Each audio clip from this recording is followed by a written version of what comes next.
Make sure you stay tuned to the end of the video for a side-by-side comparison of Naihanchi and Chun.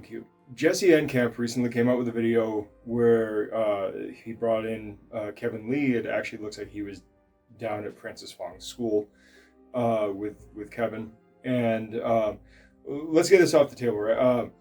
I'm a big fan of Francis Fong. Kevin Lee's kind of starting his YouTube thing. I am nobody, so take that with whatever grain of salt you want. But Kevin's a Wing Chun guy, but at Francis Fong's school, they are doing Wing Chun, they're doing Muay Thai, they've got some jiu-jitsu there, I think they've got some Filipino martial arts there. Francis Fong is very deeply affiliated with Guru Assanto, so they've got kind of the JKD vibe. They are very much successfully doing the thing that I am trying to do here in Arizona, and they've been doing it for a lot longer than I have. Francis Fong is kind of who I want to be when I grow up. Even though technically they are a different lineage. It's not just that they're a different Ip Man lineage, they're not even an Ip Man lineage. They are a Ju-Wan lineage who was one of Ip Man's Kung Fu brothers. So there's a lot of similarities, but there are some differences. And that's something that we should bring up right at the beginning of this. When it comes to the forms being discussed, Jesse brings up Naihanchi, which, look, my karate background is Kempo, right? I've done a couple different lineages of Kempo, and while some non-Ed Parker lineages do Naihanchi, I never learned it. So, while I've watched it and I can recognize it and I can kind of pick apart some of the moves and all that, I never actually learned the form. That being said, I know several people who do a lot of karate and all that. And then, of course, on the Wing Chun side, we have us doing Chun Kyu, which is our second hand form. And here's the thing with both of these forms, different lineages, different traditions may have some variations on these things. I know for a fact in Wing Chun they do. I'm not 100% sure in the karate lineages if there's any noticeable or wide variation in Naihanchi, but I would be surprised if there wasn't. I know for sure there's at least one variation on Naihanchi. I have noticed over my decades of doing martial arts that there's a massive similarity between Chun and Naihanchi, which Jesse doesn't even touch on. Jesse and Kevin don't even touch on. The only form that Kevin mentions is Buji. Other than that, they just talk about techniques, which is fine. And I don't actually have any real qualms with that video. There are maybe some differences of opinion and whatnot, and I don't know Naihanchi well enough to dispute anything that Jesse was saying. As far as what Kevin was saying, we might use some different terminology or something. We might have some slight nuanced differences, but Kevin even admits that towards the end of the video. So to help me with this, I asked my friend Noah from Illinois Practical Karate. Used to be Arizona Practical Karate. He used to be around here, though we lived on opposite ends of the valley, and always made it a challenge for us to get together. So I think we only ever got together twice in person. Once was at one of my coach's seminars, where we actually met for the first time, and another time more recently where I attended one of his gigs. And anyway, he said I could use some footage of him doing Naihanchi since he posts it so frequently. I figured he would be the perfect guy to showcase on this. Please, he has his own YouTube channel, he has his own social media. Go look for Illinois Practical Karate. I will leave you guys links just below this video, even though YouTube doesn't really like outlinks all that much. And of course, I'll put them in the Substack as well. So on with the karate comparisons. This is kind of interesting, right? Noah has mentioned that karate guys get mistaken for Wing Chun guys, especially the guys who do real Okinawan karate, which is still truly close range, not kickboxing karate, not Japanese karate, but actual Okinawan, self-defense, defend against ruffians karate, right? It's close range combat. There's a lot of similarities to what we do. I mean, they even have their own form of sticky hands.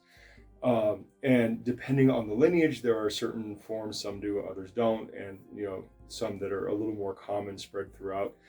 A lot of people have noted that our Silam Tao, our very first Wing Chun form, despite being stationary, looks maybe at least somewhat on the surface similar to something like, say, Sanchin, although I would say it's more similar to the actual white crane variants that have a little more variety of handwork. The point is that, karate uses the same stance. And like Jesse mentioned in his video, right, oftentimes we're doing the same blocking hands, receiving hands, or we just call them hand techniques, but we're doing them with an open hand, right? So like the difference between an inward block and a gansao is very, very, very minimal.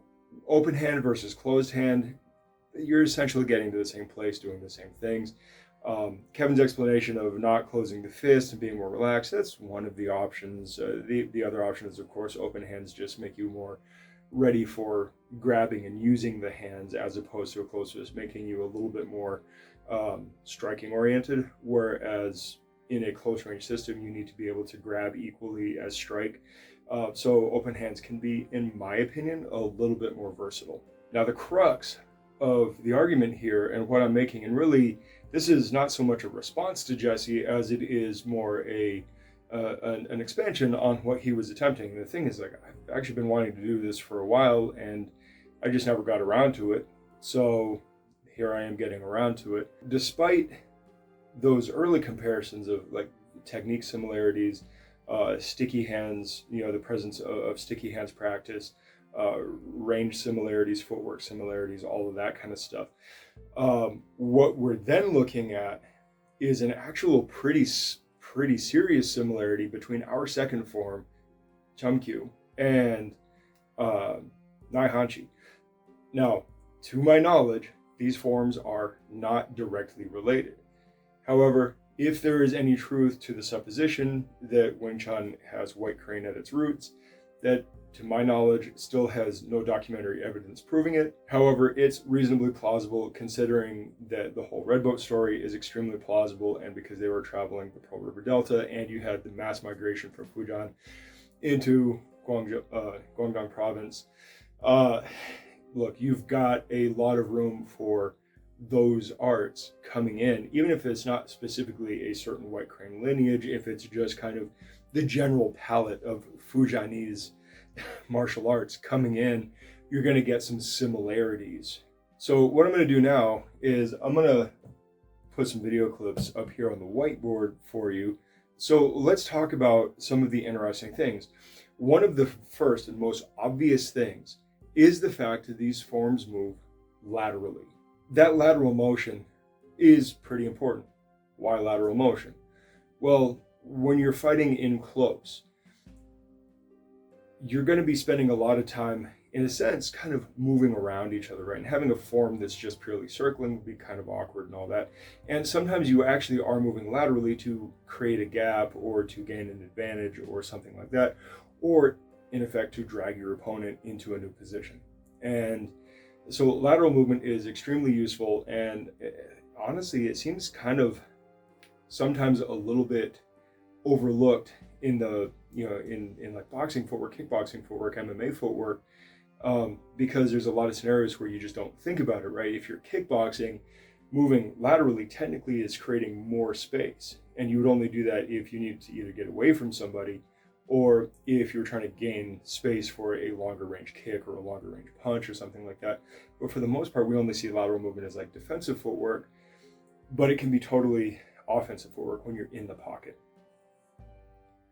Now, one of the next things that we see, right, in Naihanchi, one of the cool things that I notice is they have this elbow, this supported elbow strike, right? And I mean, that's pretty cool. Wing Chun does a lot of elbows. I've talked about this before. Technically speaking, we should be throwing about twice as many elbows as punches if we're going off the math and the forms. And you go, well, that's not in Chumkyu. But is it?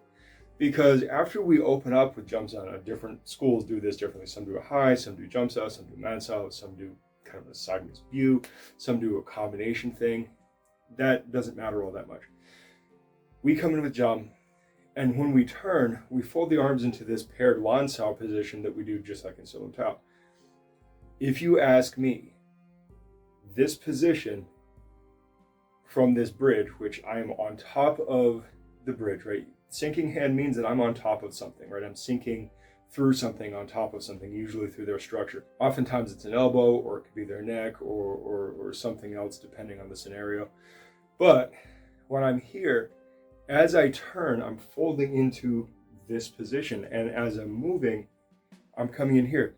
This forearm right here is totally looking like an elbow to me. And so coming in from here, I could be controlling an arm and a collar and then bringing up and striking. That is a totally reasonable application for that maneuver. Really, really, really useful idea.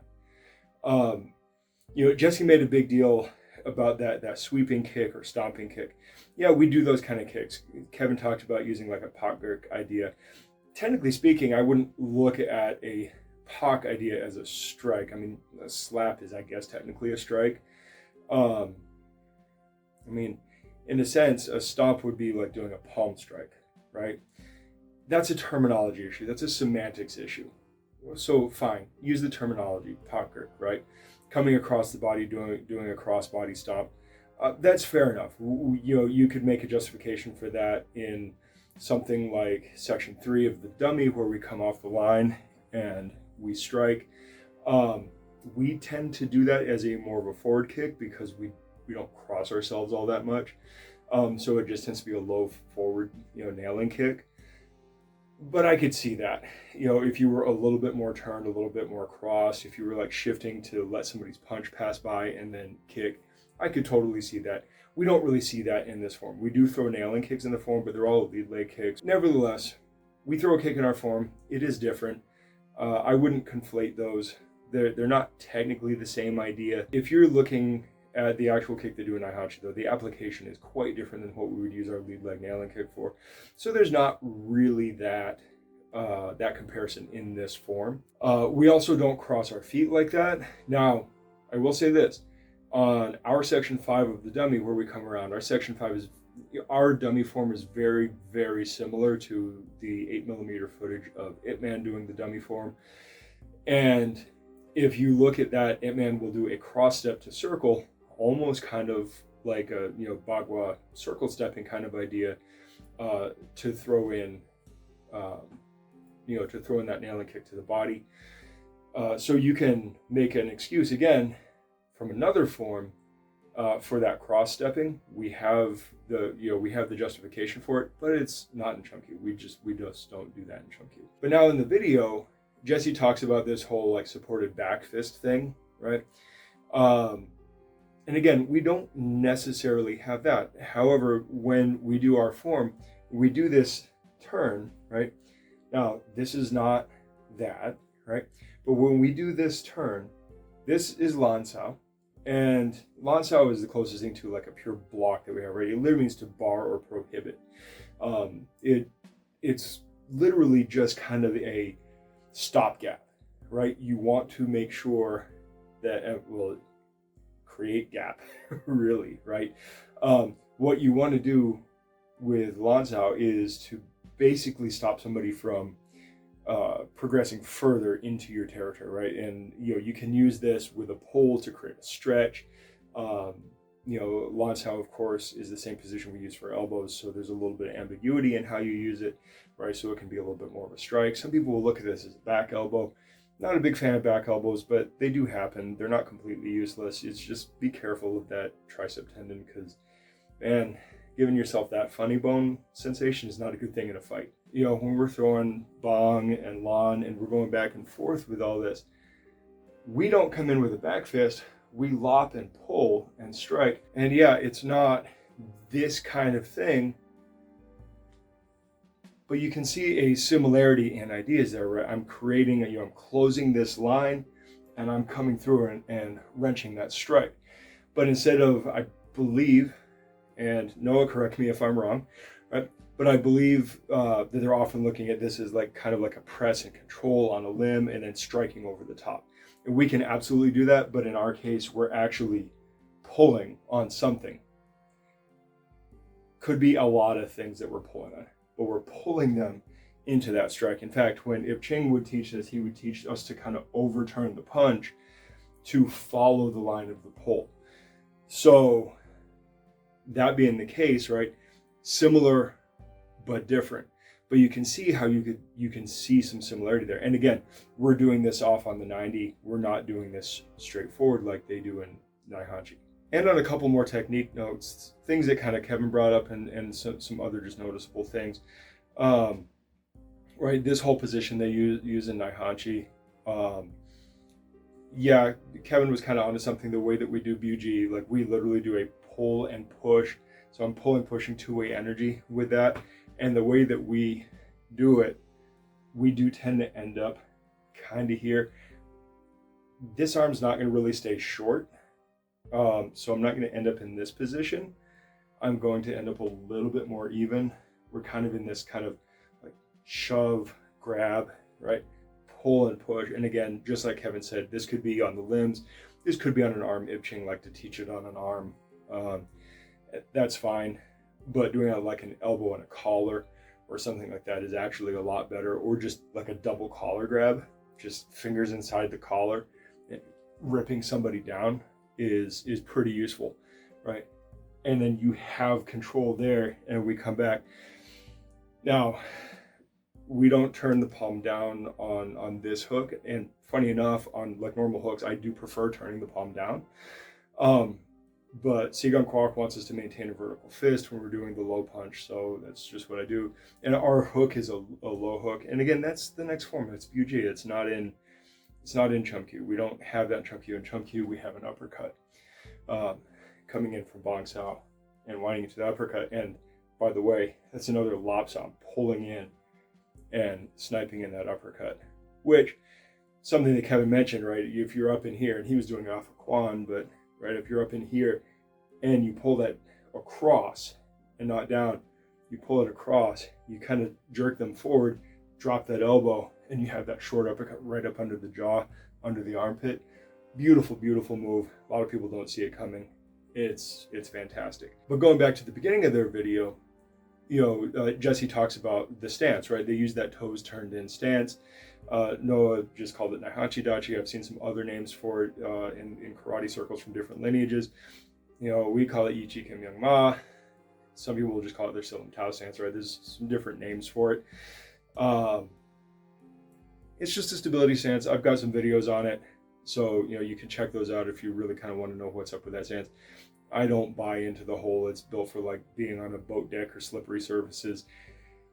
Kind of doesn't really do that job, but it does have some cool features. So that's about as far as I wanted to go with this particular video, and that's about as far as I can go given the fact that I don't have that deep knowledge and deep understanding of Naihanchi.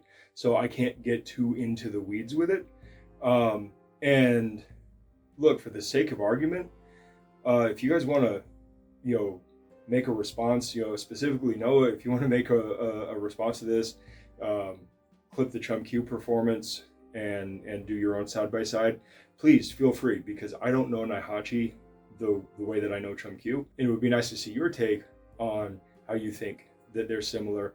Obviously the differences are the differences, but the similarities I think are interesting. So before we go to the final side-by-side, one of the takeaways that I want you to see is that I don't really like Jesse's framing that, karate is Wing Chun. He's done this with FMA and stuff like that before too.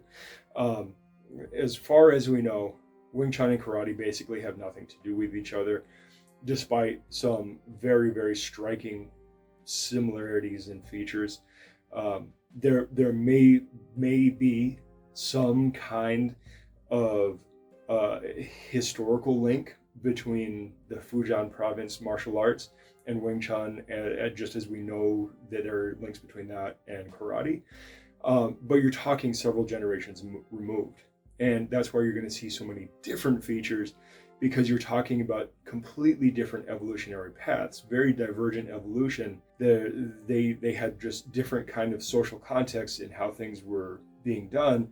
And you just have different individuals doing things with different personal backgrounds that are going to inform things in a certain way. So while I'm always forever on the team of everything is the same and just get to training, the differences are the differences, and the differences do matter. So let's not get too carried away and just say that everything comes from one source. We've already disproved that with Shaolin. There are all of these claims about martial arts that everything comes from one thing, and that's just not true. People have been fighting as long as there have been people, and because people have very, very similar anatomy, you're going to see a lot of the same solutions, or at least similar solutions to similar problems, crop up over and over and over again. Is there intermingling of styles? Yes. Are there distinct lineal origins of things? Yes. But that's not everything. So let's kind of dump off this narrative of this came from that, because most of the time that's not true. Most of the time what we're really looking at is just a bit of convergent evolution, where similar solutions are going to arise because they're facing similar problems. All right, so that's the video, and stick around now and you're going to get to see a little side-by-side of myself doing Chum Q and Noah doing Naihanchi. I will talk to you guys later. Good journey.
Thanks for watching. Like, subscribe, share, check us out on our other socials, and please head over to blacksunboxing.com to get a little more info, including how to contact us.